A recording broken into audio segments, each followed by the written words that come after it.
Hey Siri, count down 1 minute.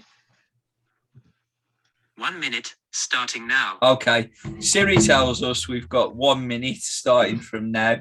There are reasons for this, but why would we want to get into them right now? We'll get into it once the countdown is finished. Once the countdown, yeah, maybe a word dropped. This might be a final countdown. Some might say. Oh, some might say that's a terrible, terrible reference. Some might say it's the second best Europe song going. Some might say that. Some might say that. Others would say it doesn't even deserve to be talked about as one of their best songs. In fact, as far as I'm concerned, they only have one song. What song would that be, Rob? Whoa, you wanna rock now, rock tonight. Sounds familiar, that does. Does it? Can't think where. Can't think where. Vaguely familiar. Think of it on VHS. Really glad it sounds familiar. And boys, you hear that sound? That means we fucking made it, motherfucker! Fuck yeah! Fucking celebrate! Oh, so apparently there's an algorithm. Algorithm. Algorithm. Yeah, fuck the algorithm. Algorithm. I got some There's a Rocket Balboa impression word.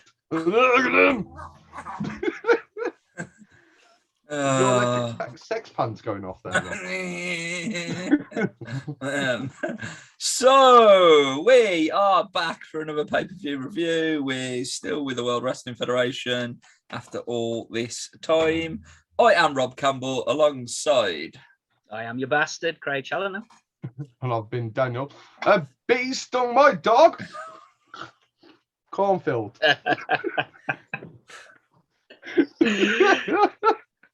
Rob's getting very emotional thinking about the court case. It's going to be one of those episodes. For the listeners of Spotify that don't tune in on YouTube, I have one can of Strongbow Dark Fruits, and then I've got the remainder of Jack and Danny, Jack and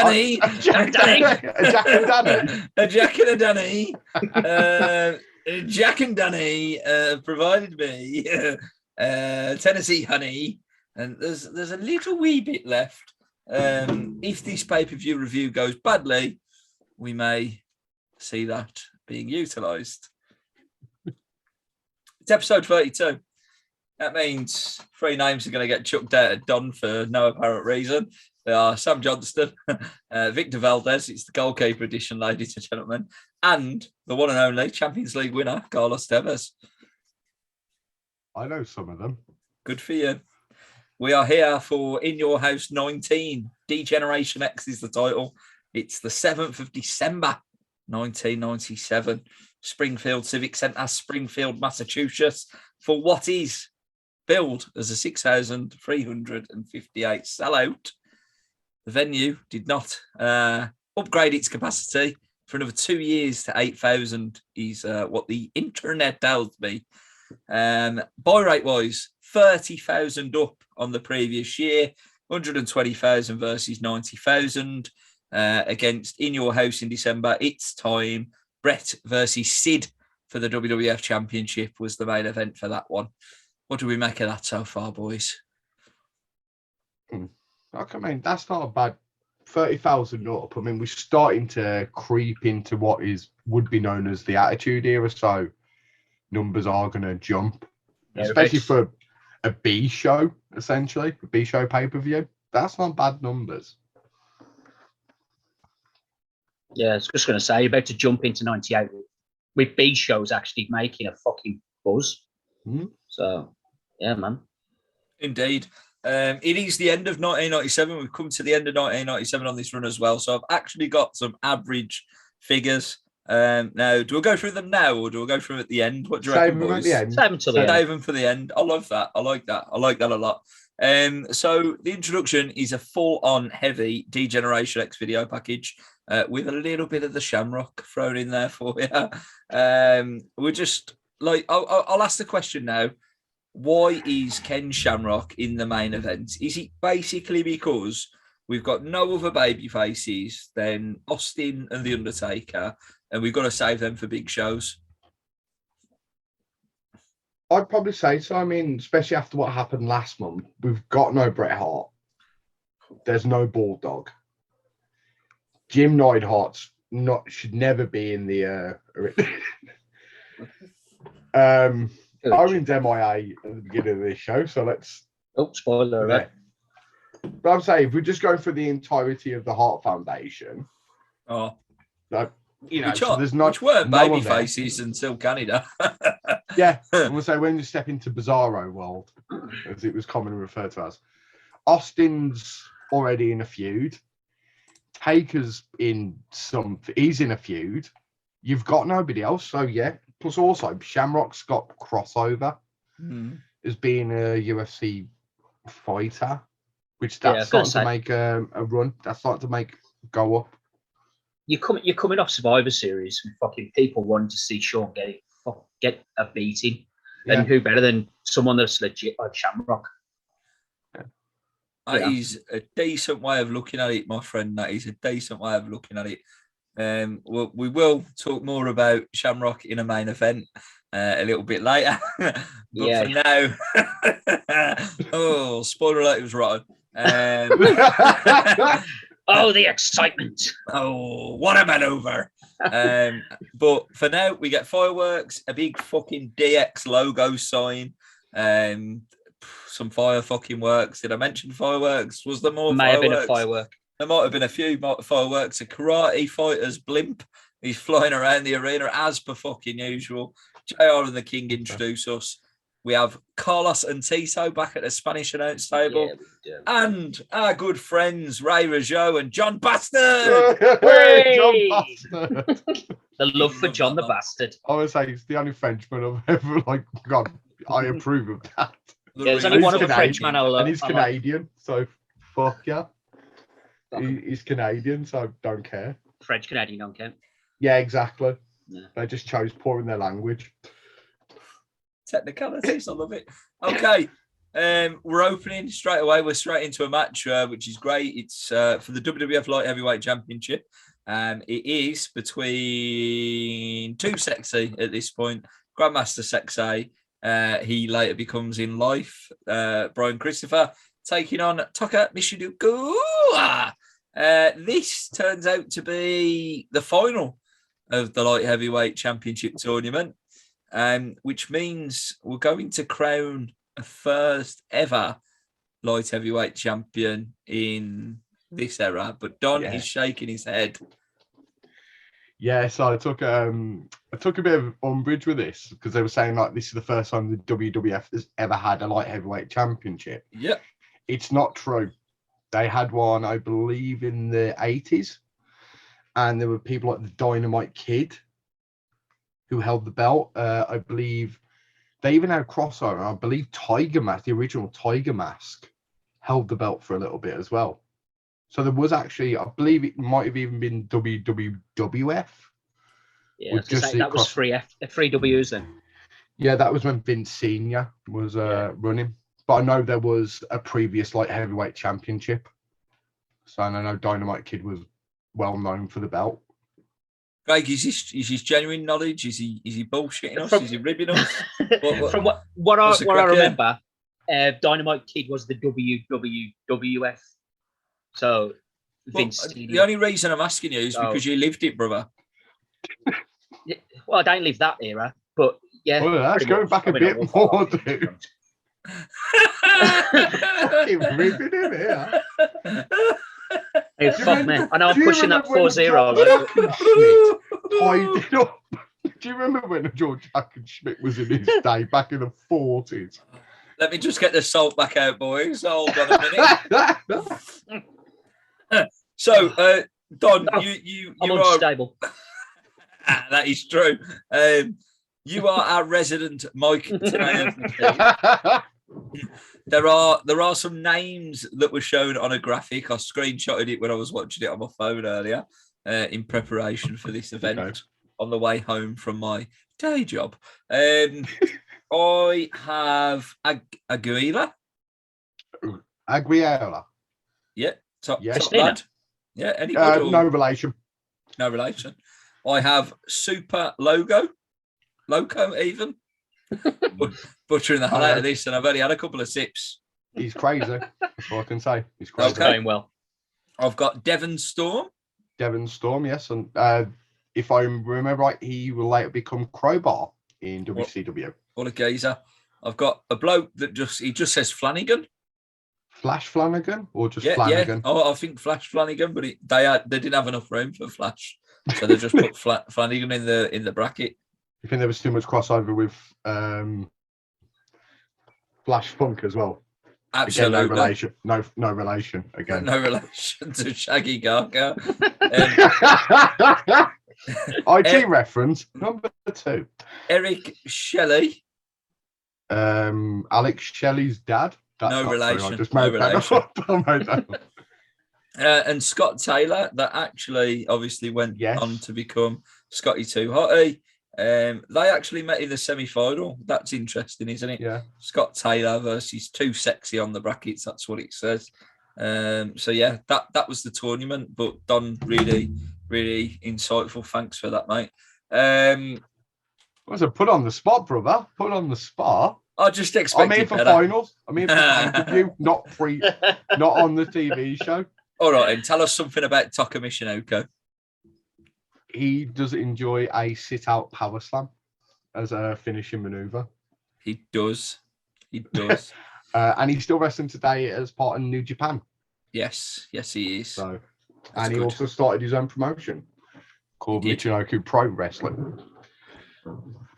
And there is all the Japanese knowledge you will get today. And he's evil. And he's evil. Fuck. Evil Honestly. Man's going to He's chop evil. PP off and that. Yeah. But that's spoilers. That's spoilers for later on. Yeah, that's not yet. Okay, sorry, my bad. We like him so far. Jumped Yeah. ahead. Yeah. Look, he gets a really good reaction from the crowd, doesn't he?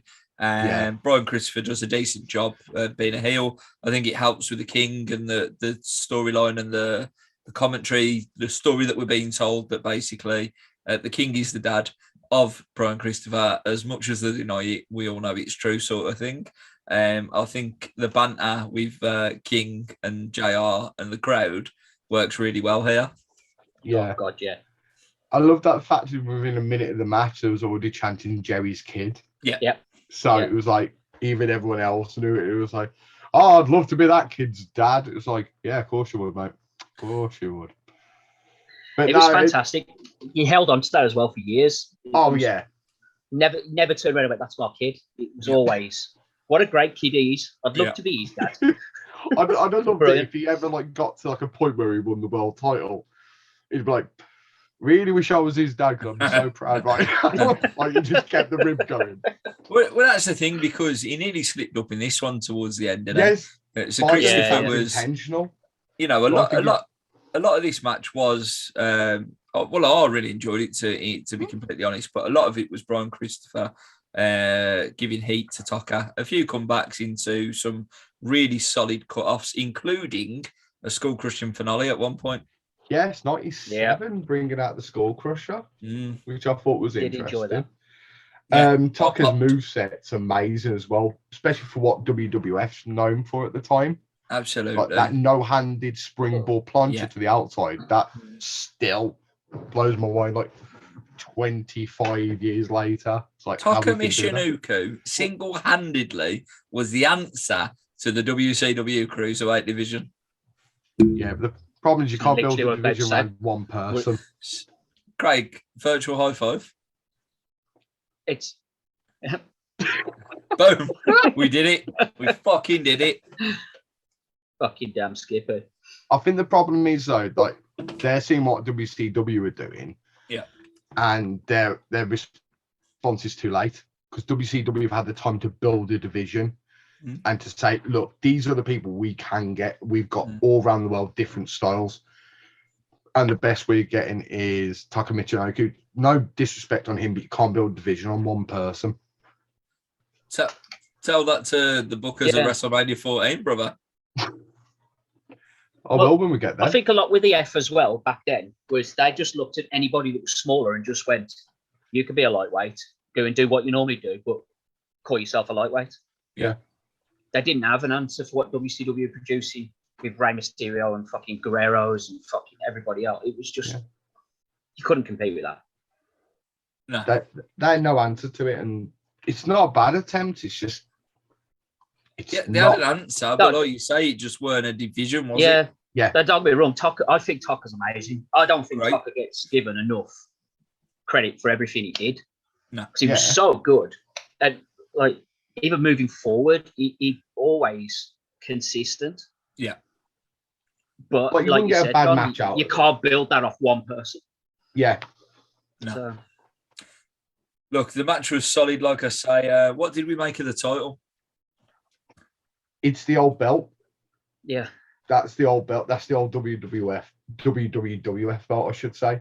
Same colour scheme, everything. So I think later on in the month it gets updated. So they just bring this out for display purposes.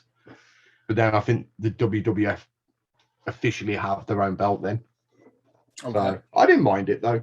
I like the design. I'm not a big fan of coloured straps, so I like black or white straps personally. So a red strap just looks weird to me. Racist. It gives you a throwback, I think. Get that throwback look to it.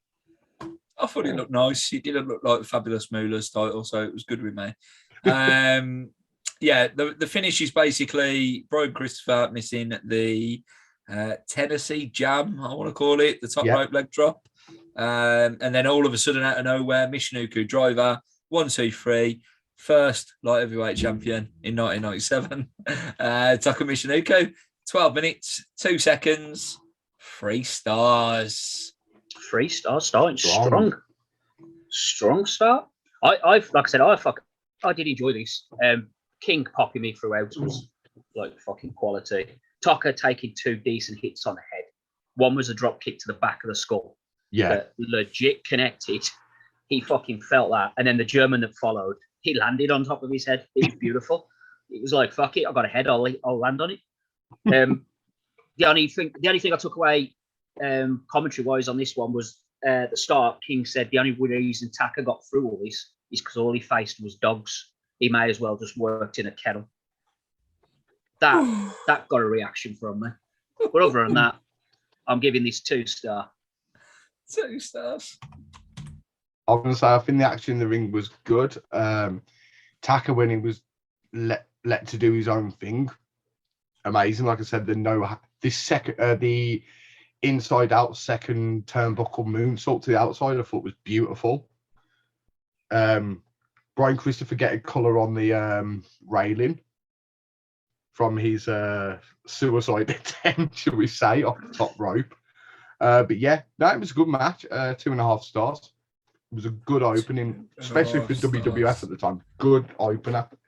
Yeah, I agree with that. The format of this show is really starting to shape up on what we see today. So, like, don't get me wrong, I'll be honest, I haven't watched WrestleMania Backlash yet, but I hear that Seth Rollins and Cody Rhodes opened the show, and I hear that it was an absolute classic, which I expected no less. Yeah, it was fucking fantastic, mate. I actually put on there. It's like, as far as the openers go, you can't compete to like what we got now, but yeah, they fucking open well. No, you can't. You're absolutely right, but I think the opener has become a really, really important spot on a show. Yeah, that sets the tempo to the entire show. Yeah, and this is starting to come through even back then. You know, even in the early 2000s, really mid 2000s. Remember when they did the brand split? They're opening joint pay-per-views with world heavyweight title matches. You know, even WrestleManias have been opened with world heavyweight title matches, whether they last 18 seconds or 25 minutes. It doesn't matter. It's still the world heavyweight title that's on the line. It's crazy to think, like a world title, like people spend years working and grinding to get to that position. Yeah. To be the opener on a show. Or maybe it's WrestleMania, but still you're opening the show as a world champion. Yeah. That's crazy to me. No, you're right, because historically you should be on top. Yeah, it'd be unheard of back in the day. Like, just not a chance. You imagine mentioning that to Hulk Hogan. Yeah. Oh, can you Listen, open brother. this show there? Can you open this with You're on at 7:30 tonight with King Kong Bundy. Hogan's like, that doesn't work for me, brother. I don't get to the venue till 8:30. The tan hasn't even dried at that point, mate. Do you know what I'm Come saying? on. I'll fucking melt. You want me to melt in Madison Square Garden, you motherfuckers? That ain't happening. Obviously, the presentation with the titles, a nice little touch with Tony Greer, Pat Patterson, and Gerald Briscoe. Dave also rated that match 3 stars, funny enough. Why is Savio Vega and his gang attempting to rap to the ring, please? Mate, all I've got for this entrance is what the actual fuck. What the actual fuck indeed? I think they saw Nation of Domination 1.0 and went, shit. yes, we want to do PG-13. Oh, I forgot all about them pair of cunts. For a hot minute there, I forgot all about them pair of cunts. PG-13, never forget. Ruined my day, you have. Ruined my day. Yeah. But yeah, I don't know. Like, it seemed like they were all giving a mic, and Savio was definitely trying. The rest of the lads were like, yeah. Were they? Like, they were just I don't even know if Savio was trying, to be fair. Most of the time, all I got out of it was, it was more than the other lads were doing. It was doing a lot more than the other lads. I'll give him that. Realistically, this match should have been an 8-man tag team match. It turned out to be a 6-man tag. JR on commentary weirdly says something like on the lines of, we wish Crush a speedy recovery or something like that. My little bit of searching says that he left for WCW. Yeah, he was gone now. Well, I wish him a speedy recovery then. Is JR the ultimate underlying rib stat of all time? And we're only just smart enough now to clock on. 27 years later, this is what I'm saying. Jokes. We're finally getting them. Mate, when I heard him say, wish him a speedy recovery, I had to pause it. So I went, nah, I thought he was in WCW. Yeah, exactly. I had to look. I was like, wait, what? Fuck it. Yeah, I loved it. Loved that line. I actually got that with them as well. What a rib. So we got fucking Savio Vega getting kicked out before the match even begins. 6-man tag, Los Boricuas, Jesus Costello, Jose Estrada, and Miguel Perez. Shave your back, indeed. Taking on the DOA, 8-ball chains and Skull. Refs Tim White. Jack Doan was the ref in the first. Fuck that guy. Yeah. Look, I've got to describe it as the jobbers of one faction taking on the jobbers of another faction. And for me, just no thank you. I had no interest in this match whatsoever. Nope. I got a shave the back chant out of it. Yeah. And King's response was, don't say that. That's not very nice. He's already burnt out 2 electric razors. Yeah. Yep. So that was good. And Savio running in, tagging in for the shits. Yeah. That popped me, to be fair. Yeah, but, I mean, look, I was half sold on it being a legit injury. Yeah, I was too. The only thing that stopped me was why isn't the doctors looking after him? But Did they have some bitch come down to him? No, not that I saw, but I could be wrong. I might not have been paying too much attention to it because honestly, it was boring as fuck. Oh mate, it's such a struggle, this match. But like, I read down, oh fucking hell, no medical attention in 1997 in like the biggest company in the world. Like, that's do it the hard way, brother, is what I wrote down. Because I thought Savio went out to see if it was a legit. Yeah. I had that feeling that Savio went out and said, look, are you actually okay, or is this match? Yeah. If so, I'll take your spot. Exactly. And then Tim White was basically sandbagging him and going, actually, no, fuck off, mate. You didn't sign up to this match. Tim's always been amazing. Tim absolutely sandbagged him, but it did turn out that the injury was a rib. It was a ruse all along, Lana. And they end up stealing the win. So that's the Los Boricuas that went over in 7 minutes, 58 seconds. And it's the first one of the show. And you know what? Happy 0 stars, motherfucker. April buckled like a bitch. That was it. 0 stars. Shout out to Martin. I like that. Yeah. 0 stars as well. I'm in 0.5. Oh, of course. Perez Perez actually was of the 6 guys in, was the only one that actually could be decent. And then he took the injury. I was like, oh, for fuck's sake. So, Perez, though. I think the camera angle also saved him on the finish, to be honest. Yeah. I think he missed him by about that much. It's like he did a flip, and then it was almost as bad as Billy Gunn's leg drop from the last show. Nice. Like, it was, like you said, the camera angle did save it, but yeah, 0.5 stars. It was shocking. So we move on. Butterbean. Butterbean is here, ladies and gentlemen. Butterbean. He gives a promo of sorts, if you like, if you will, with Doc Hendricks. And then Sable also gives a promo with Michael Cole, if you will. Mark Merrow gets involved there, of course he does. And then Howard Finkel tells us that we're in for a special tough man fight as Mark Merrow makes his way to the ring. And basically, we've got a boxing match on a wrestling pay-per-view. Yeah. Kyoto gives the rules, states, let's get it on, in the words of Miles Mason. Am I right in saying that Miles Mason is Celebrity Deathmatch? Yes, it is. Yes. Yes, it is. Didn't even write that down. That's just come to me on the spot, that is. I'm happy with that. If he is wrong, however, folks, please write into the PO box. You know the address. And do you know what? I'll take all the fucking abuse in the world if it's wrong, to be fair. So get writing in if it's wrong. If it's right, praise me. You know, sing my praises. Acknowledge him. Acknowledge him. Acknowledge me, bitches. Acknowledge me. Ooh, okay. So I thought Butterbean was absolutely going to knock the fuck out of Merrow. And then it turned out that this was a work rather than a shoot. What were they trying here, guys? What were they trying? This is the thing of it. Like, they were... Because I went into this thinking, okay, this is legit going to be a boxing match. So I started like doing a bit of research into stuff. I was like, okay, so are they both technically heavyweights? Yes, they am. But it'd be a 90-pound weight disadvantage to Merrow. Although he's a 5-time amateur boxing champion, his record's not that good in comparison to Butterbean's. It's not a bad record though. So Merrow's record to point was 58-2. Which is not a bad record. 58 wins? Yeah, with 2 losses. Well, that's a good record. I was going to say, that's a pretty good record.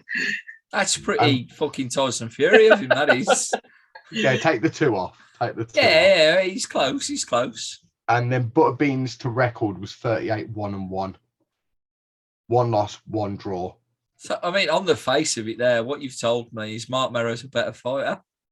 Yeah. Yeah, but he's had like 20 I guess more fights. The difference being that Mark Merrow's was at an amateur level, right?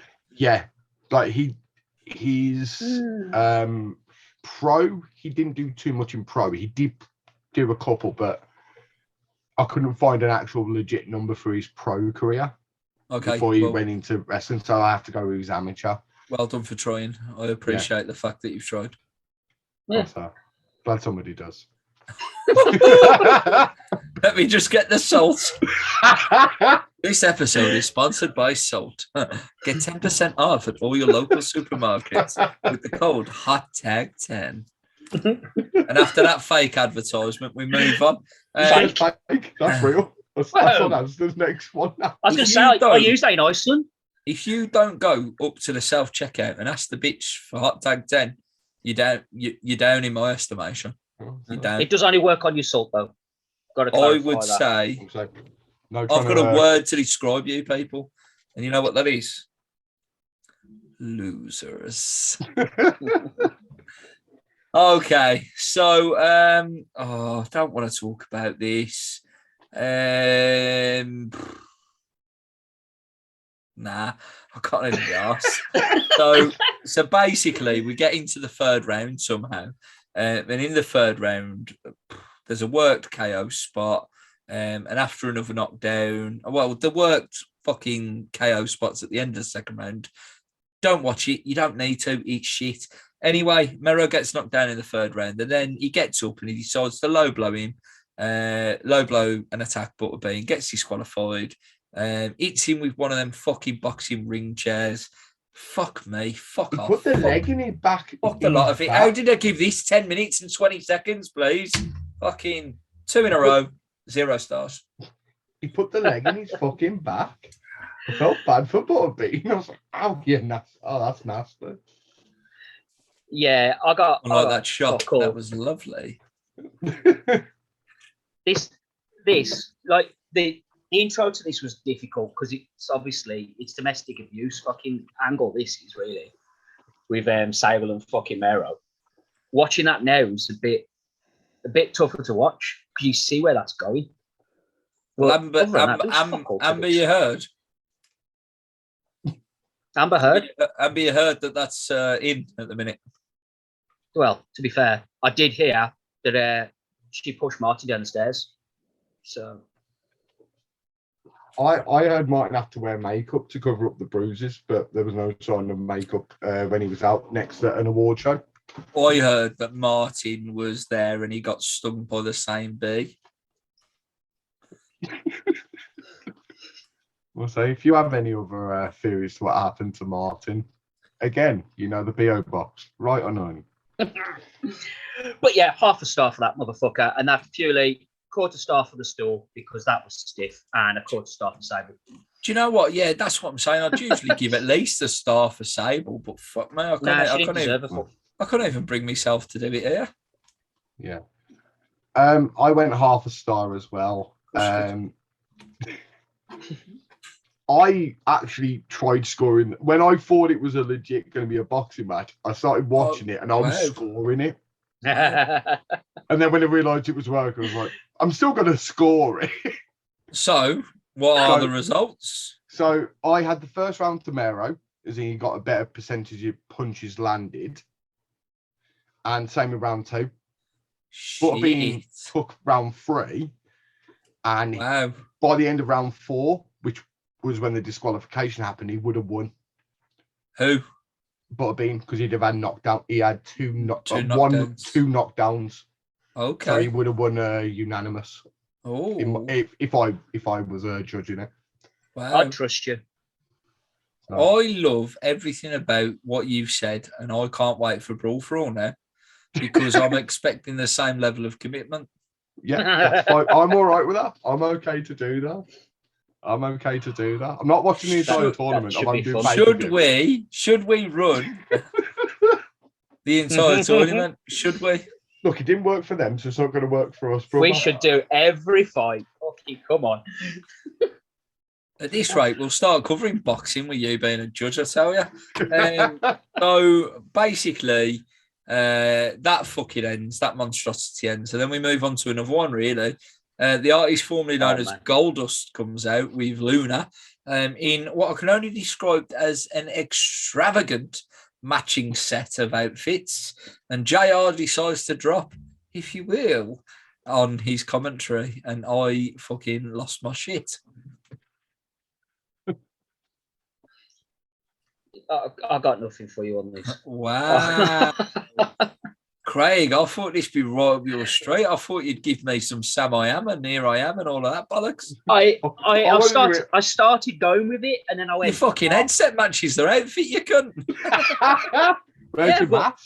Mate, I couldn't even... I love Dustin. I love Goldie. I love that guy. And even when he was Black the artist... No, we'll ignore that. Even the artist formerly known as Goldust, for the most part, Seven's his best character. Oh,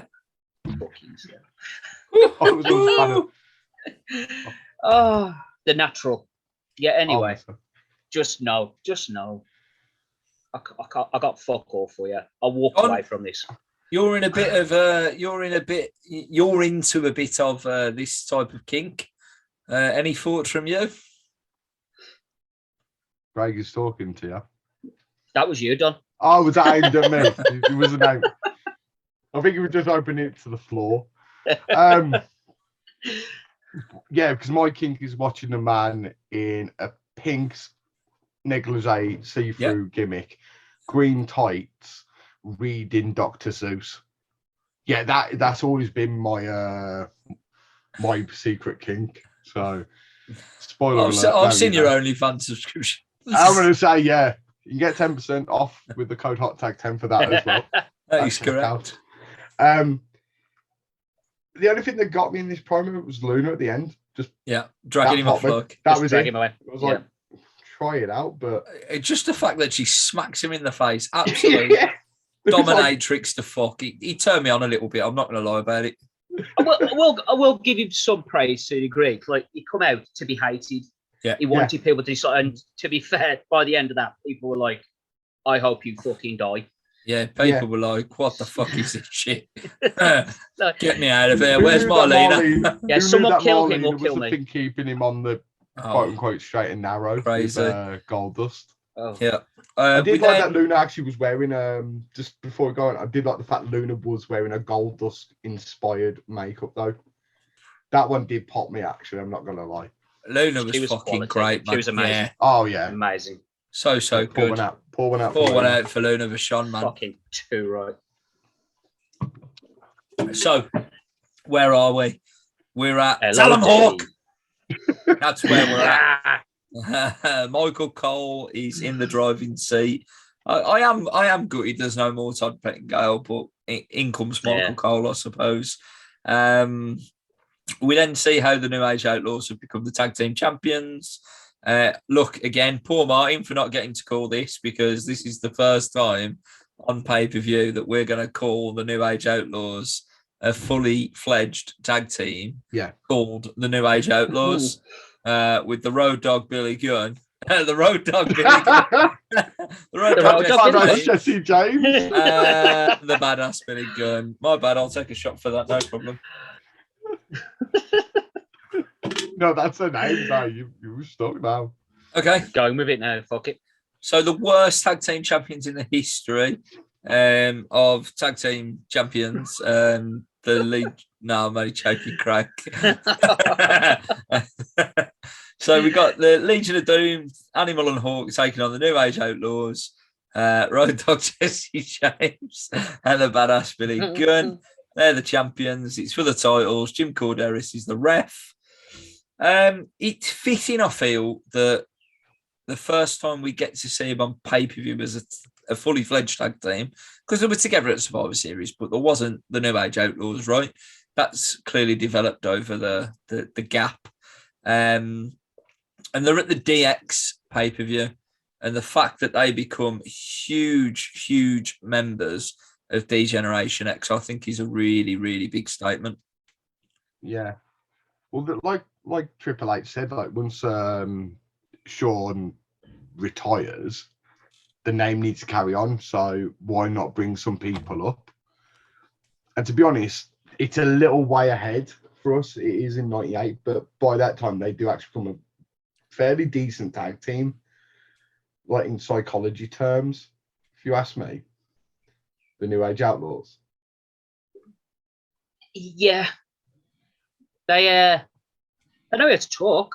Yes, they do. Well, Road Dogg knew how to talk. Billy knew how to stand there and say, "Look at my ass, here's my muscles."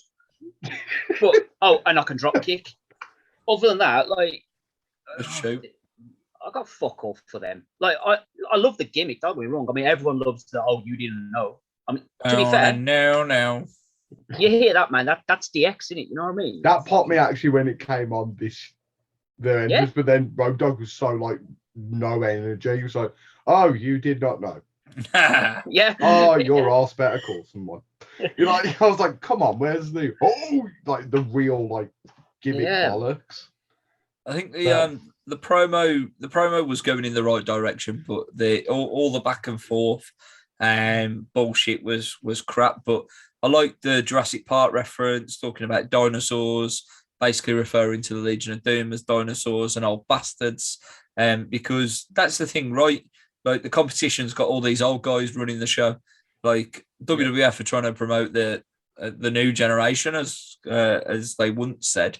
But this new generation's got a bit of attitude, as we find out as we go along. I think it is a great way to start their tag team title run, because they do have a lot of the Attitude Era as tag team champions, in and out really. But to start against legends in the tag team game, and all right, yeah, the finishes again, it's a disqualification finish, and there's a few of them on this show, which is a bit of a problem for me, and that affects some of my ratings during this card, just because there's so many. Road Dogg takes a fucking hell of a beating in this one to begin with, and then Hawk returns the favour and takes a fucking beating himself. Animal gets a solid hot tag as usual. You know, it's a very solid tag team match in essence, but there's not enough for me. Like on paper, it's good, but in reality, it wasn't. And the disqualification finish with Henry O'Godwin using a bucket and fucking all the bollocks with no goat, no pig. 10 minutes 32. I could only muster 1 star. Maybe the 2 matches prior have really knocked me about, but 1 star. Yeah, what to get out of this? Animal doing it, catching dog on his leapfrog for the powerbomb. Yeah, I enjoyed that. That was nice. It was so fucking good, and it looked like it fucking hurts like it should. Obviously, I enjoyed that, but this whole thing was shit for me. It got 1 star, and that was purely for Hawk's little promo to start us off, which went a little something. Mr. Dog, Mr. Ass, you two remind me of a deeply embedded booger up my right nostril, and my fingertip and nail are just a little short to get you. Where I dig, and I finally get that booger. I roll it around, I flick it, get ready to get flicked. Tonight, Road Dogg and Mr. Ass, you are mine and his boogers. Oh, what a booger! I love this as a segment. These Hawk promos are like making my fucking life right now. It's amazing. So good. So what did you give the match though in general? 1 star. 1 star. 1 star. 1 star. Boys, it's a 3-way tie. I had to give it 1 star as well. Did anyone notice the just random beep? Pow! Did everyone notice? Yeah, so did Mr. Ass because he turned around. So I did not notice it. Yeah, so they're just like, I think he took a slam or something from Animal, and it was just boop. And I was just thinking, what did he say? Shit again. Yeah. No, it was like someone swore they'd beep in it. Right. So I was trying to figure out who was saying it, but there was no way because I was just like, where the fuck did that come from? Animals hot tag's always good. Yeah. Like you said, Rob, because of the disqualification finish, this and other matches, it hurts a lot of the show. But yeah, 1 star. I actually would like to have seen this go a bit longer to an actual finish, but I could say that about quite a few matches on this card. Yeah, I mean, we do forget that, and at the start of this show, we said it is a glorified B show, right? Yeah. So I suppose we should expect some finishes like this, but ultimately it's a pay-per-view, and we expect better from a premium live event. Yeah, exactly. Premium live event. What a fucking rib. So there's a good video package for the boot camp. I did enjoy that presentation. Michael Cole interviews Triple H and China pre-match. I liked the survival kit bag. China's face when the nappies come out was an absolute treat. I enjoyed it nearly as much as she did. But ultimately, there is one line that will steal this promo, isn't there, Craig? Oh, God, there is. Triple H to Sergeant Slaughter. Sarge, I'm going to take a visit to your wife and let her take a shot on the peace pipe. Fucking loved it. Loved it. Absolute, just fucking said, I'm going to go around and shag your wife after I beat you. You cunt. That's what he's just said, and you got to love the man. You got to love it. Fucking love it. Absolutely loved it. Fucking hell, Don. Anything from you on this one? Other than I got confused when I heard.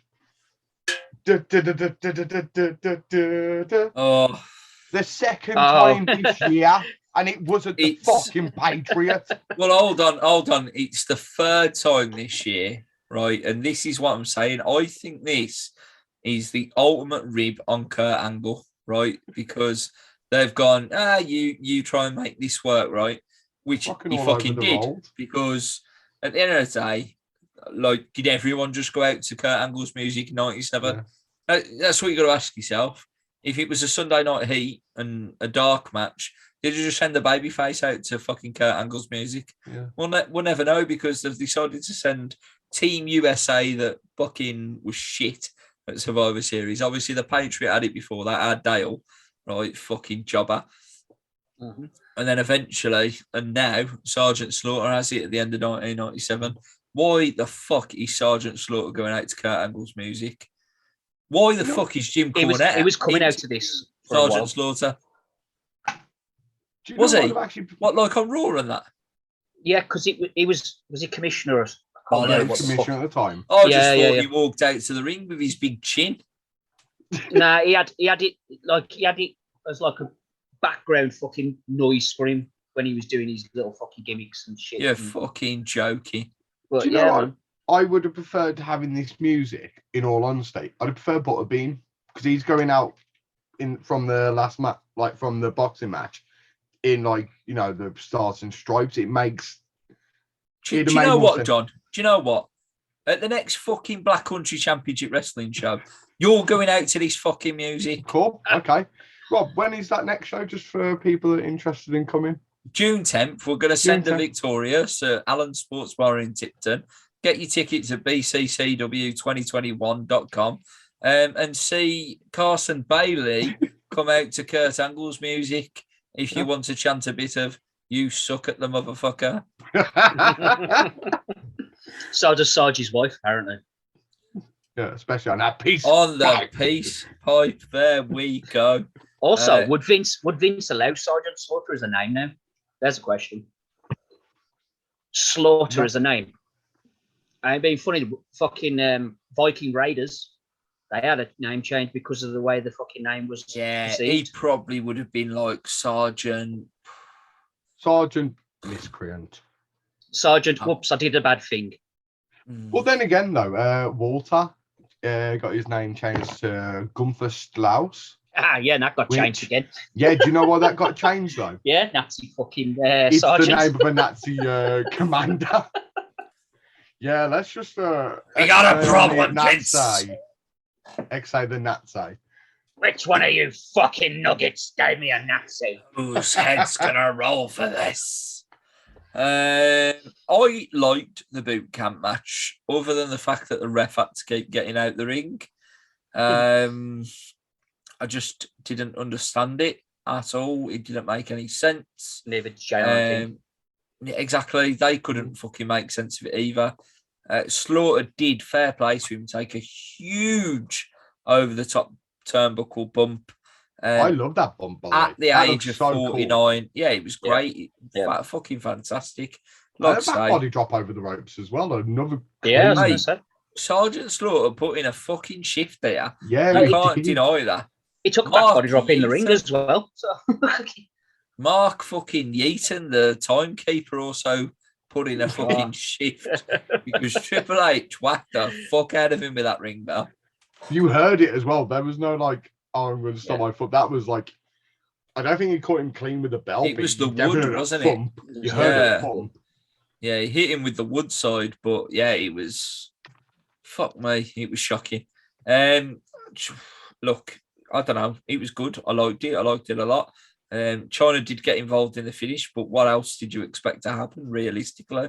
I mean, the fact that she stood outside for this entire fucking no holes barred match to finally get involved in the finish when it looked like Triple H was in danger made probably little to no sense, but I'll run with it. And I called it miles off.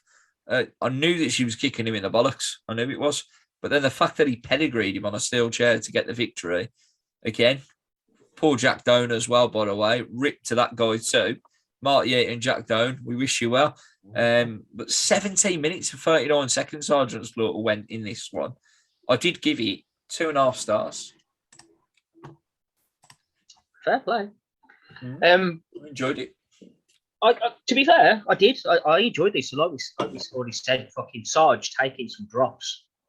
Top rope gets dropped off the top rope as well. Fucking the old man took a hit. So fair play to him. Triple H, when Sarge went for that diving clothesline, and Triple H just kind of stumbled a little bit. Went, nah, I ain't doing all that. Don't want it. That popped me. But yeah, for this, I gave this 2 stars as well, man. I enjoyed this. I went 2 stars as well. They both put a shift in, and especially from the last 2-3 matches we've had, it was such a welcome change. Yeah. They could have explained the rules a lot better though. Yeah. Like I wish they had have explained the rules, saying like it's a no DQ, but pinfalls have to be in the ring. Just that's all it would took. Clearly, though, in the production meeting, they didn't think it was worth it. No. But when JR fucking actually said that, like outside, like he even sounded confused. Yeah, it was like, so no. Yeah, because he actually said, "I'm assuming they could hit them outside." Yeah. Clearly not, though. And then it wasn't a ring. But no, I did like the fact that Sargent sort of was not taking a clean bump for that pedigree. No.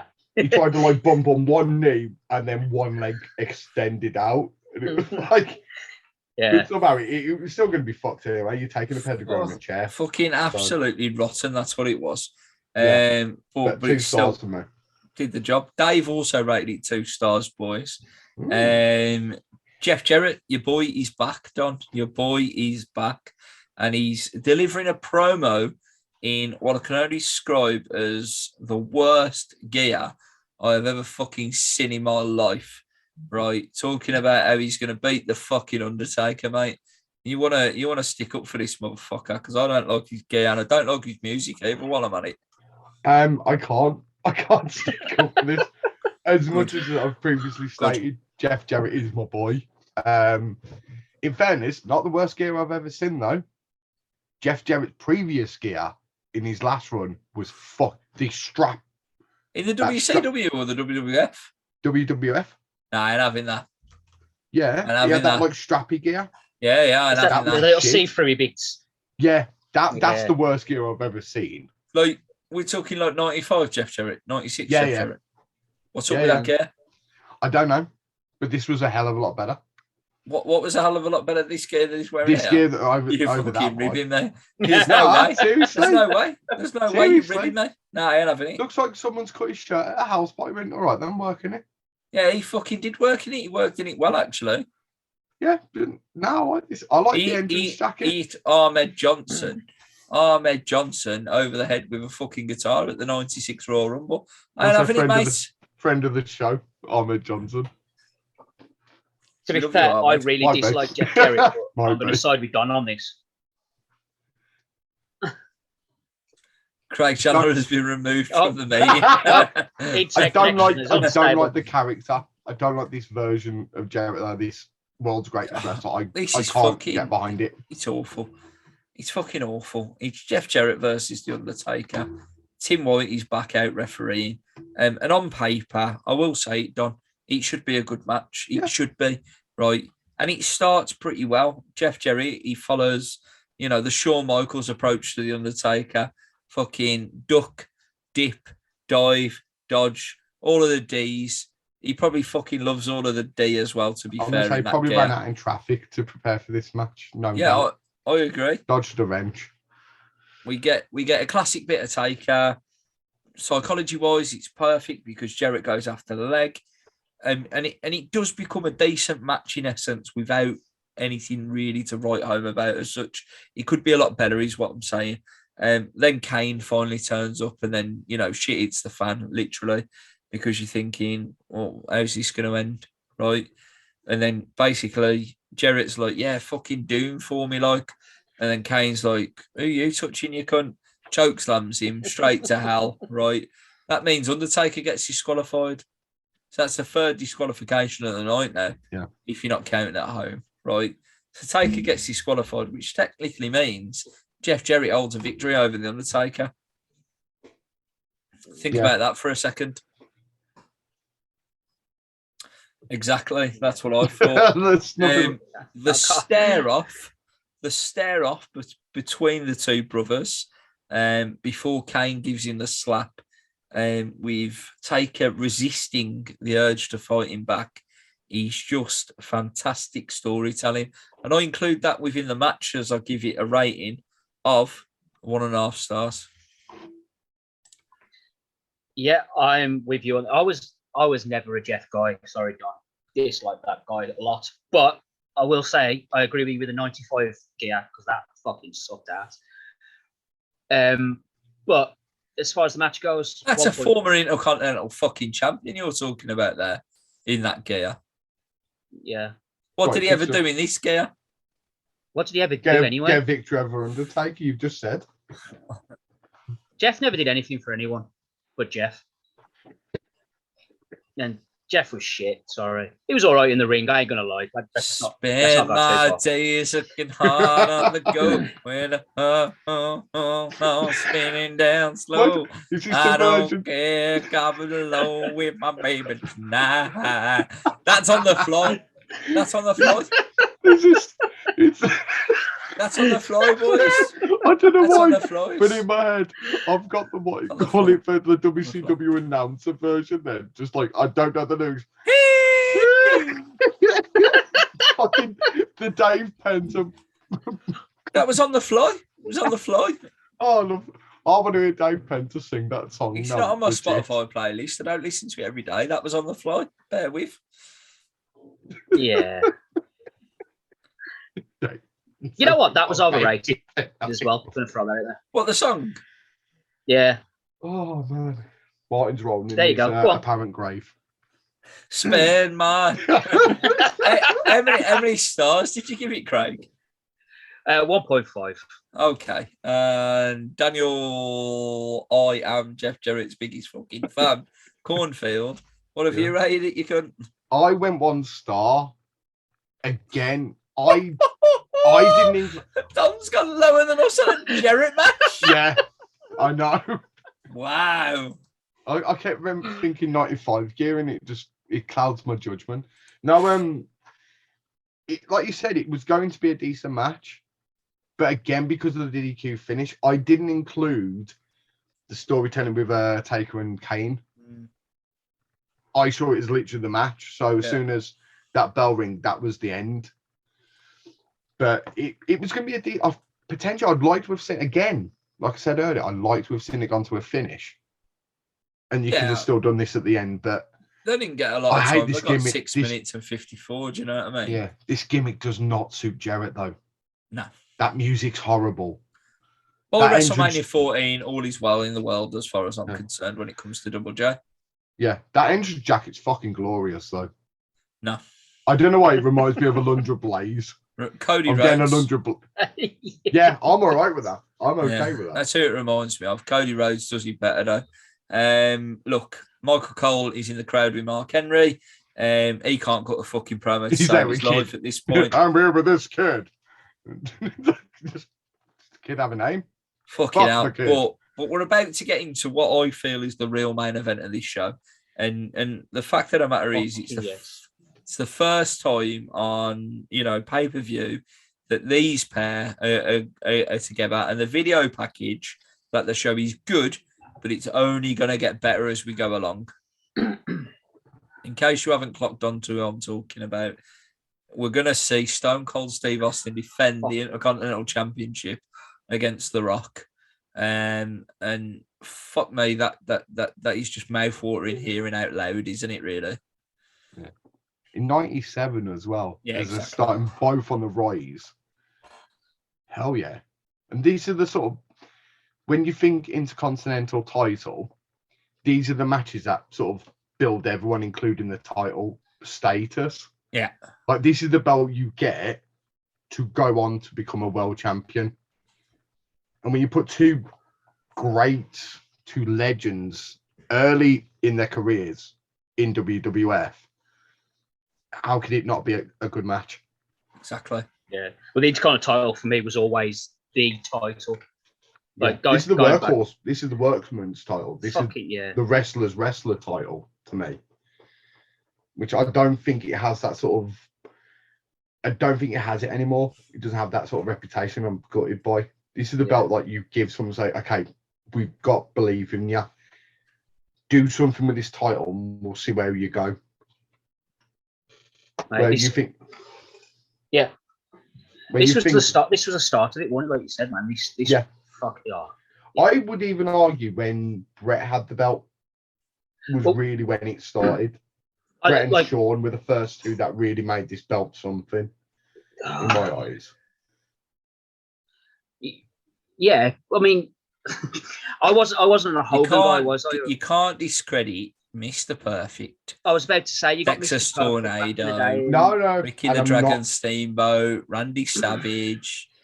But there was that time where, and you know, so I've mentioned Ricky Steamboat and Randy Savage.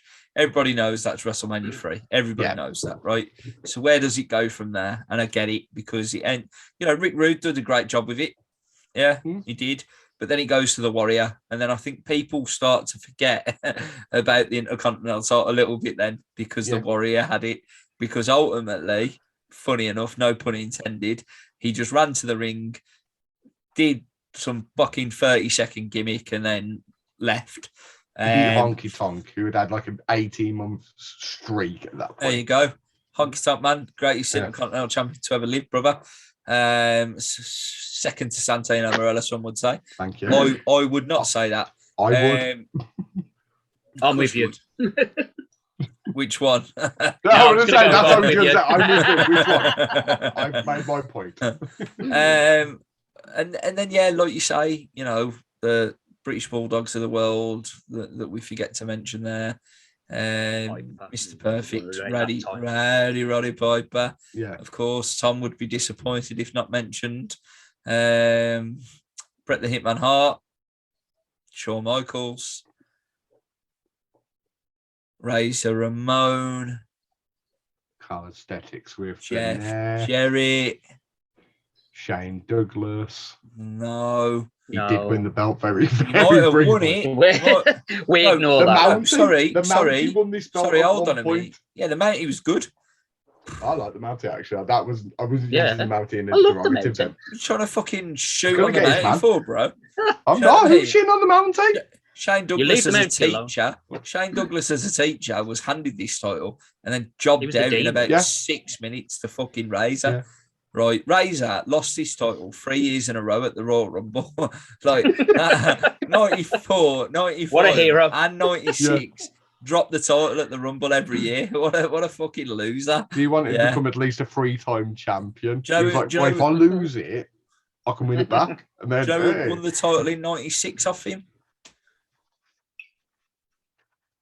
Goldust.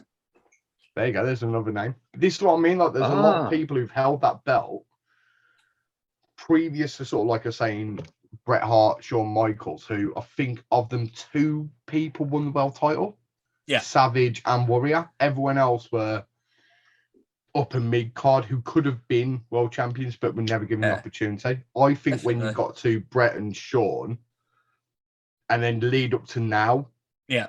Yeah, they were the smaller guys. This becomes something. Yeah. This is really like, you have this belt. It's essentially yours to lose, the world title. You are right. This title definitely does serve a purpose for a lot of workers. Not all of them. Not all of them have the potential to make it to the top of the mountain. But one of the strong names that come out. I mean, they even slapped the King of the Ring on that motherfucker. Yeah. Same with Ken Shamrock, as we'll talk about after this match. But the likes that are coming up to win this title, your Triple H's, your Rocks, Kurt Angles, your Edges, your Chris Jerichos, and other Chris's that we can no longer mention, maybe, and Rob Van Dam's, good times. It is a good time for this belt. It really is. So, and it keeps getting better from here now. Yeah, it really does. Yeah, it really does. So yeah, anyway, that's been our Intercontinental retrospective. Thank you for I'll tell you what, we've done well there, haven't we? That was saying there's no script either. That's actually quite good that we just got to riff on that. We're just shooting. It's just a conversation. I love it. I love everything about it. Young Rock reminds me, or I should say Younger Pebble. Rock. Should be Pebble at this point then. Pebble. Pebble at this point reminds me a little bit of an MJF today. Yeah, I can see that. And that's not a bad thing at all. It's not a bad thing. No, If Not a bad thing in the MJF has slightest. seen this and go, actually, that's what I want to do in my character, then he's probably one of the better heels nowadays. On the mic, he's amazing. Crazy. And he does not break character. I love that about him. yeah. Like, he'll do conventions, he will stay in character. Do you see that one recently? He kept taking the hat off that guy, the fan. You see one where Is he kept giving a kid the finger, Yeah. and a guy tweeted him saying, like, you've got to stop swearing at my kid. And MJF responded on the tweet, fuck them kids. Yeah. He does not break perfect. character. I love it. What a heel. So it's an old school it's old school, but he's doing it with modern technology, and I love Mate, that. throws you back to Roddy Piper doing Yeah, La Cucaracha in fucking Mexico after saying he's Exactly. going to play the fucking national anthem. It's fucking perfect. Love it. Yeah, Love brilliant. everything about it.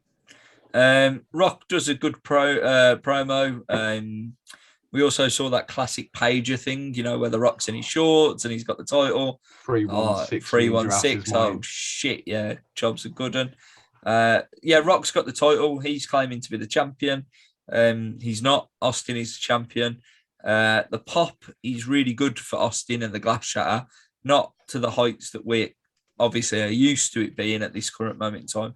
But then when the pickup truck comes out, the pop got louder. It was almost like, fuck yeah, this is exciting. What's going to happen now? Like, so match 7 of 8 is for the Intercontinental title. It is The Rock versus Stone Cold Steve Austin with Mike Chioda as the referee. They go hot. They go really, really hot to begin with. We got technical difficulties at the channel. Technical difficulties, everyone. Fucking internet, he says. I love that. Reviews. Technical difficulties. I love that. I love everything about what's just happened. But yeah, they jump Austin quite early in the match, and then eventually D'Lo Brown takes the big backdrop on the pickup truck over the top rope, followed by a fucking nap. He takes a nap after a stunner, that is for sure.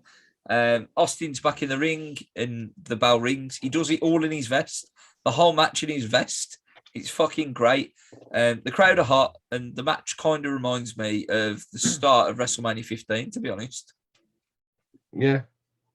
I think they knew they had something with this start. They went, we can use this again. We've got something with this start, so let's stick to it. But no, like you're saying, I mean, that everything about that pop, when Austin came out in that truck, like the crowd lost their shit. Like, that was the first time I've heard this crowd properly go all night. And I was like, the crowd haven't been a bad crowd either all night. Yeah. But this was like the first time I heard back. the crowd. Yeah. But this is the first time I heard the crowd properly come alive. And I was like, holy shit, he's a megastar. This is that, as weird as it is, like everything, this is like defined it. This is your start of your superstars. Yeah. Yeah. They're not professional wrestlers, they're superstars. Yeah. It's fucking... Like, this is where you'll see them on TV everywhere. Oh. This is where they advertise everything. This the is what I mean. Like, I was an Crossover. Austin guy complete, like 100%. Not that I didn't love The Rock, because every fucker did, but the look from, we're no longer Rocky, we're The Rock. Yeah. And he was correcting people. I love that. Yeah, it was fucking, I'm The Rock. It's all third person now moving forward. And it was fucking brilliant because he took it and he fucking went with it. He knew he had something. And him and Austin, like, together, like, they did nothing wrong. They're amazing. They're just fucking amazing. Even when they fall into good matches. It worked out well. They're just amazing together. They just fall into good matches. Yeah. They just happen to be in the same place and they can have a good match. It's like, we ain't never getting anything like Rock and Austin in an era again. No. Got nothing close to it. You come close.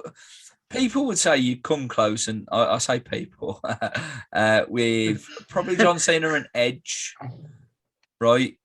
But on a stardom level, they're not the same. No. As a rivalry, I'll give it you. But as a star, you can't have it. I'm sorry. You can't have it. I'm going to say as a rivalry, I would probably even say the next time you get a rivalry like this, and it's a very sparse one, Taker and Michaels, the WrestleMania 2 matches. And that's the thing, right? I mean, you can And that even... takes how many years after? Yeah, That was and the I think next time that's when a that's a rivalry kind of became different. bigger than anything else. Yeah, well, I think that's it with that though, because it wasn't necessarily a rivalry as such between the two guys. It was that one moment, wasn't it? The first match didn't go as Sean wanted. You can I need include, that second match. Yeah. I need it. You can include the 2 Triple H matches within that story. Yes, you can. Yeah. Because 27, he tries to, get revenge for his friend, getting retired, and Also so on and taking a so loss forth. previous as well. There you go, at 17. 17, yes. And then at 28, Sean gets involved as a special guest referee inside Hell in a Cell. And it really is truly an end of an era.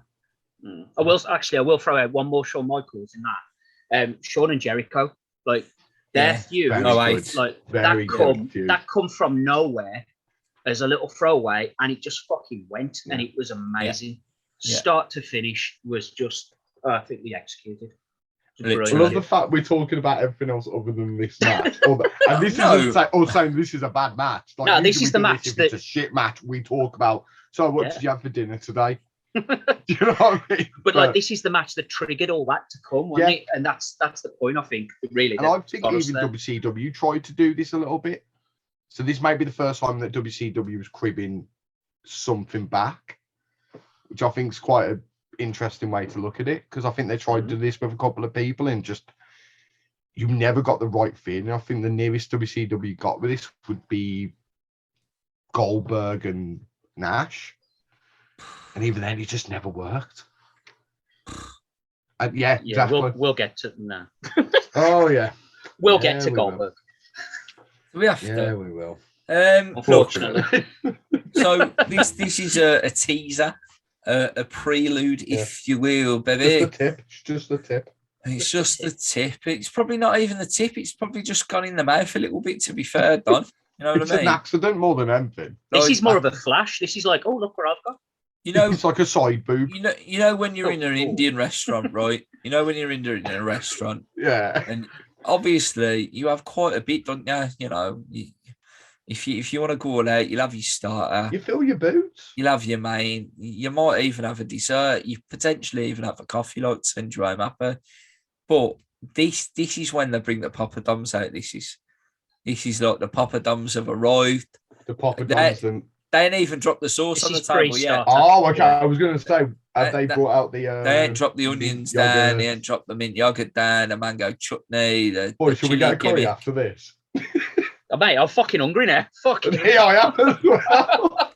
I'm very much up for an Indian tonight, to be fair. So 5 minutes, 28 seconds is what we get here. As Jim Corderas finally makes the free count because Mike Chioda gets stunner. Spoiler alert. Austin finally takes his vest off at the end of the match. And good time.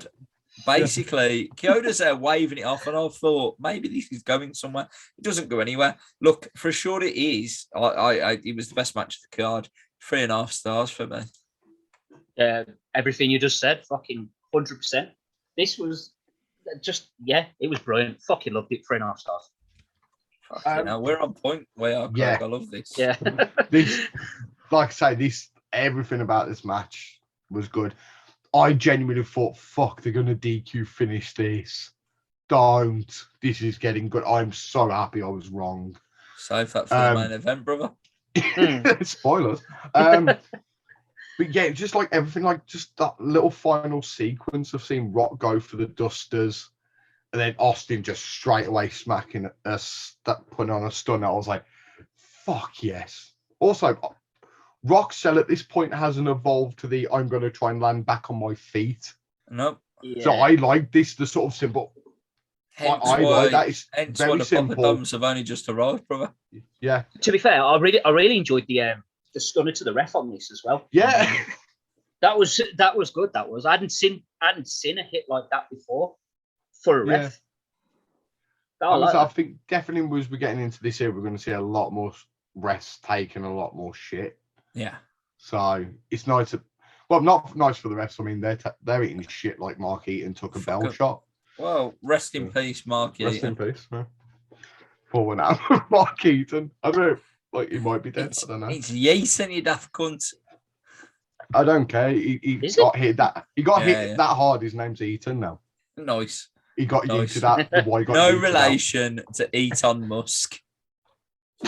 Hey, Elon. that Elon. What is his brother Eton Mess? Yeah. He fucking was after that shot. So anyway, what's your star rating, motherfucker? 3.5. Wow. It's fucking good. This What was a good. What a fucking rib, man. I love it. Okay. So Shamrock is here after the video package that we see him tapping out. Bret Hart is in the video package. Also Shawn Michaels, he tapped him out. Savio Vega and Vader. Anvil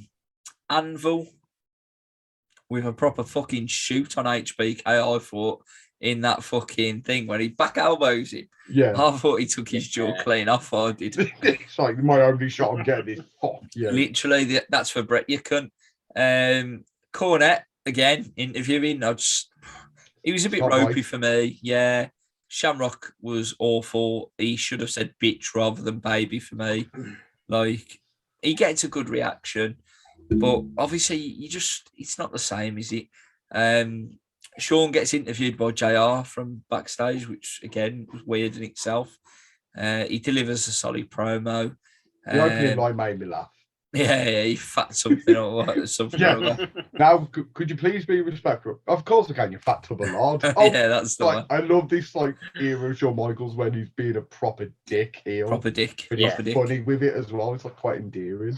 Dead funny. I really enjoy the curtain walks. So, from the locker room to the ring, pre-Goldberg and all of that. Yeah.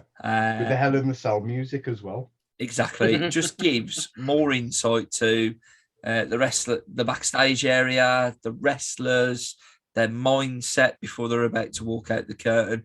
Sean starts shooting at her. He's like, "You ready, kids? You ready?" Like to Trips and China. I'm like, what the fuck? And it was like, Tripsy's trying to play it in character, but Sean is just well out of character. Sean's just being Sean. He's just like, "You ready, kids?" And so on and so forth. Match 8, the main event is for the WWF Championship. It's Ken Shamrock versus the Heartbreak Kid Shawn Michaels, who is the champion. He's also the European champion at this point in time too. Earl Hebner is the referee. Good old baby Earl. And I genuinely remember being worried as a child that Shawn Michaels was not going to walk away as the WWF champion from this match. Now, why would you have thought this? Like, bear in mind, how old was you at this point? Just for clarification. 8, roughly. So 8-year-old Rob Campbell, he's sitting there. Maybe 9, 8 or 9. So 8 or 9-year-old Rob Campbell sitting there in his HBK inspired dressing gown and pajamas. I was 8. Okay, he's 8 years old. He's in his. This is for the Spotify listeners just to imagine. I figured it out. A young Rob Campbell is sitting there with his Shawn Michaels action figure. He's put a towel on his head. No, hold on a minute. Pretend he's got long hair. Wait there. Oh, wait.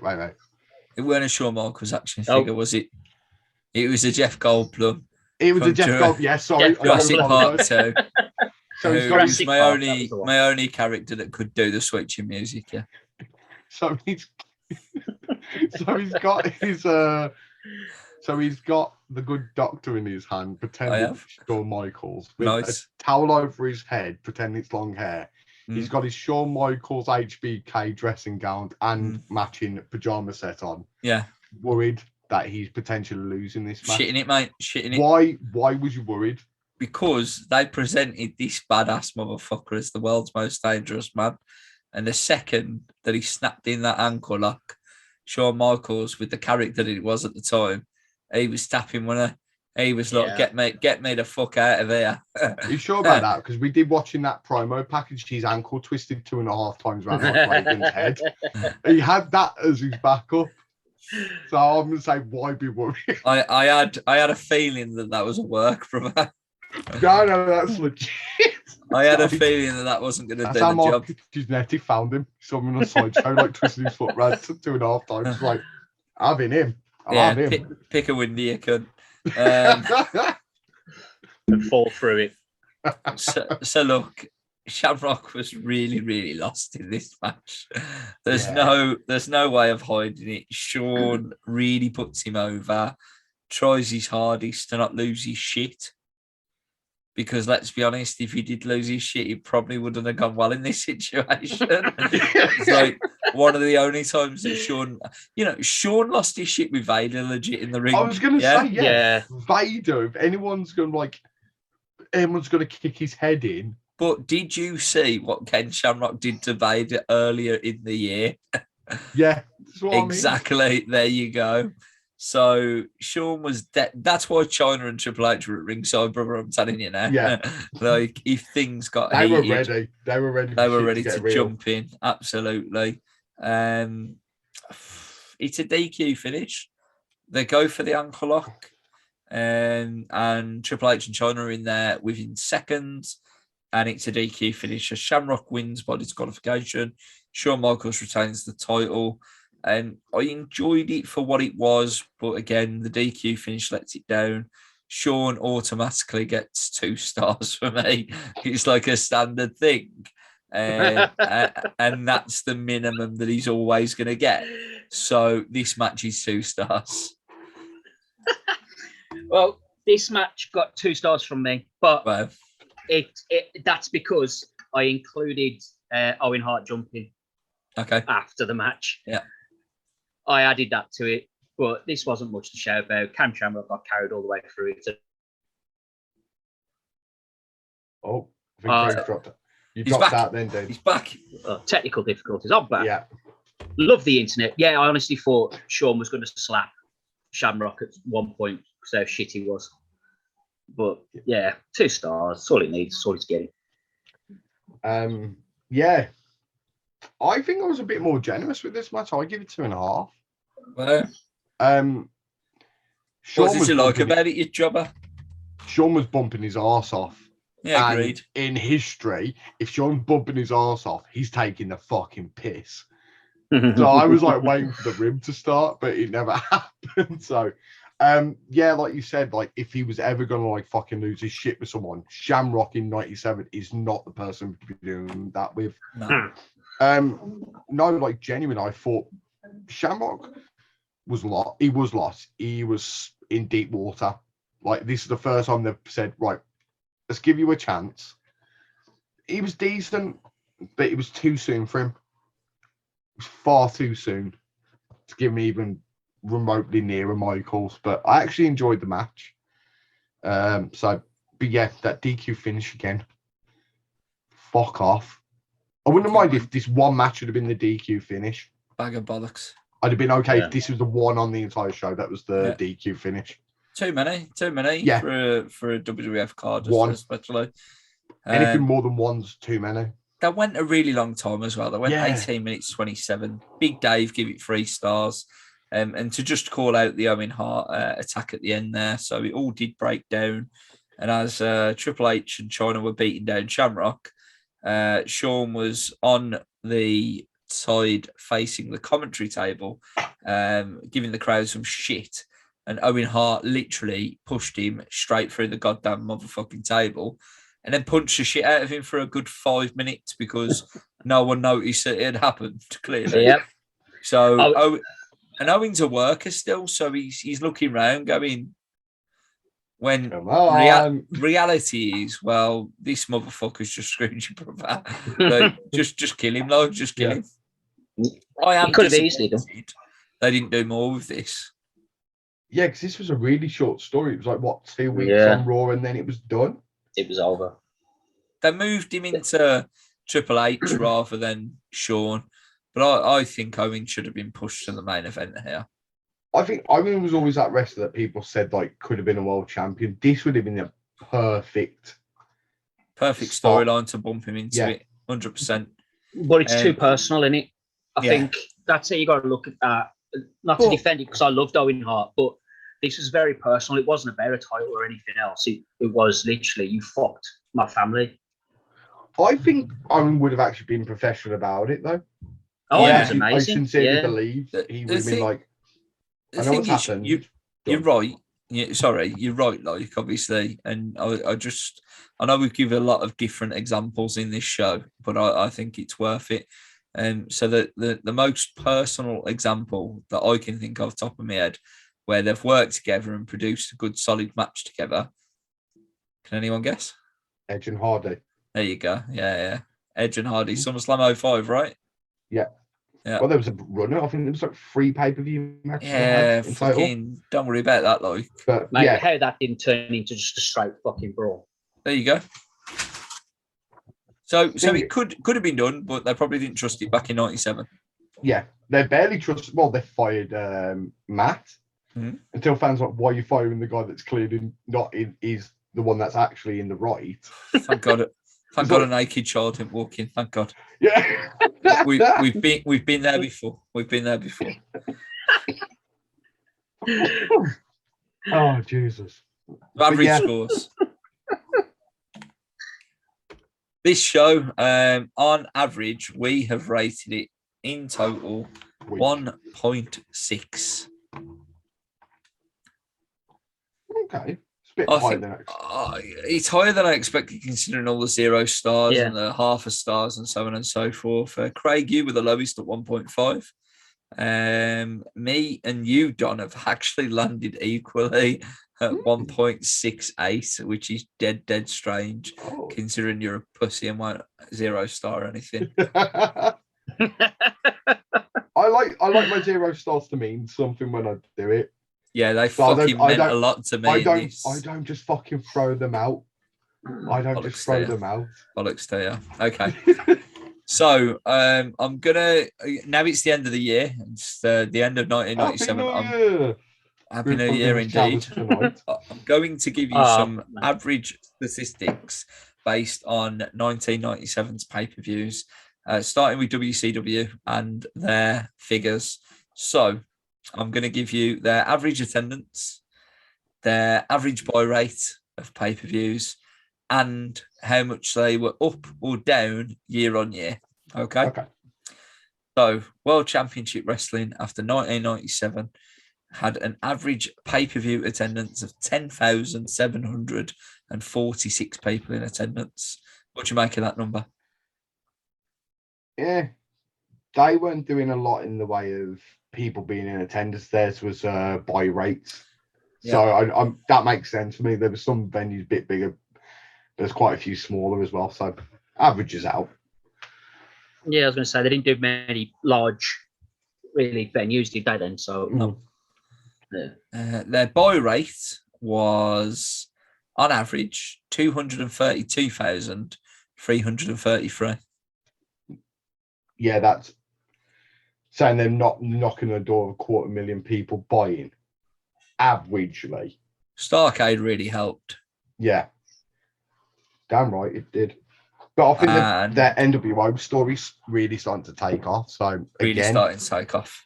It's making sense that 97 was going to be like one of the years where WCW makes a lot of money. Yeah. Rather than losing. Year on year, buy rate wise, so people tuning in and buying the pay-per-view, they were an incredible 783,000 up year on year. Not surprising, though. NWO, Sting, the Sting storyline. It makes sense. Completely makes sense. Okay. So, there's nothing to say about that.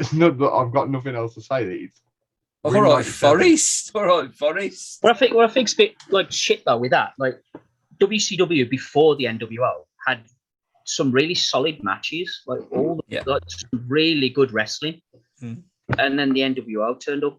Yeah. And as much as it helped bring them some spotlight, it also shit on a lot of its homegrown talent and the people who should have got a legitimate chance. That's true. So WWF figures. Now, I'll ask you whether they were up or down in general on the figures that we've just heard. So, average attendance, were they up or down on WCW's number? Have you got the numbers for 96? just as a base? We're going up or down on against The- WCW. The average attendance for 1996 for the World Wrestling Federation on buying time. Because You're doing really well. Couldn't That's tell. it. Craig, just Thanks, while man. we're not trying to while we're trying to buy time, what shirt is that you're wearing? Just curious. Very nice. Arrive, race hell and leave. Very so nice. the average in And you, good sir? 19. Oh, I average have in- a Violent by Design Eric Young t-shirt. What was that, Rob? You have figures. The Oh, good. average, yeah. Back over to our correspondent, Rob Campbell. Back to our the studio, average- fuckers. Our average attendance in 1996 for the World Wrestling Federation was 11,658. Up. yeah. I'm going to say 18,000. I'll even throw out a number. Nice. 18,000. Craig, do you want to have a stab in the dark? Just throwing in numbers out. If we throw in numbers, I'm going to go 16. Okay. Very, I'm very not going to ask you, close. Rob. You've got the numbers in front of you. Yeah, I'm so going you- to yeah. go with I bet he gets Exactly. it wrong. Bang on. 17,234. Okay. Okay, so both sort of in the ballpark then. So again, good game then for them. Yeah, very good That's game for good. the live audiences. From a buy rate perspective, where do you think they were? Up. So They've gotta be up on that. WCWs were 232,000 for 1997. The average in 1996 for WWF was 158,000. Yeah, they're up. 210. 210. I'd say push 250 to 3. Okay. So it was actually a lot lower at 171,500. Okay. And a lot, well, yeah, I won't spoil the next one. But were they up or down on the previous year? I think I've already ruined that as such. So yes, they were up. Damn, I wanted to win that one. They wasn't for a lot of the year. So the first time the WWF were actually up year on year in 1997 was May, which was In Your House 15, A Cold Day in Hell, Austin versus Taker. But then the next month, when Triple H became the King of the Ring, they were 20,000 down year on year, and that really, really hurt them. So half a year, they were in the minus, and then they really, really picked up with Canadian Stampede. That did 75k buy rate. That was their second biggest behind Survivor Series in terms of up year on year. WrestleMania obviously being, in fact, WrestleMania was the second biggest buy rate of the year. Survivor Series was the one that got the win with 250k. So in total, they ended up being 208k up year on year when it comes to buy rate. But that obviously compared to the WCW numbers of 783,000 is very, very poor. Yeah, we're a little bit behind. Yeah. Just a touch. A little bit behind indeed. But the corner is turning, and next up we join the World Wrestling Federation for the 1998 Royal Rumble. Oh, this Looking is forward to special, that this Rumble. 100%. This is good now. Shit's getting really good. Is it the best Rumble in this run that we're going to cover? Let's find out next Yeah. time. No point in spoiling it now. Some of those people All are right, but I'm saying, yeah. No, spoil it. Yeah, it is. Yeah. Yeah. I'm saying we're See you going for the to show cover. after. We're going to cover 97 to 2001. Do we feel it's the best Rumble in that period? Are you Top just of our talking heads. like the Rumble itself? Just the Or Rumble the itself. whole Just the Rumble pay-per-view? itself. The Rumble Oh, itself. just the Rumble itself. Oh, okay. I Yeah. was going to say no. Mm. If it was the entire show, Yeah. start to finish, I'd say no. Yeah. Yeah, that's why I was like, yeah. Well, just the Rumble, yeah. Yeah. Okay, So we'll I think find out what I think next week. As we'll be back. As much as we're behind schedule, only 5 months behind, I make it with the 1998 Royal Rumble. We will get there and we'll get them all out there. Thanks for listening, watching all of the gimmicks. Have some salt. I've been Rob Campbell. I've been your bastard, Craig Challoner. And I've been Daniel, the bearded Miles Lane, Cornfield. Fucking hell.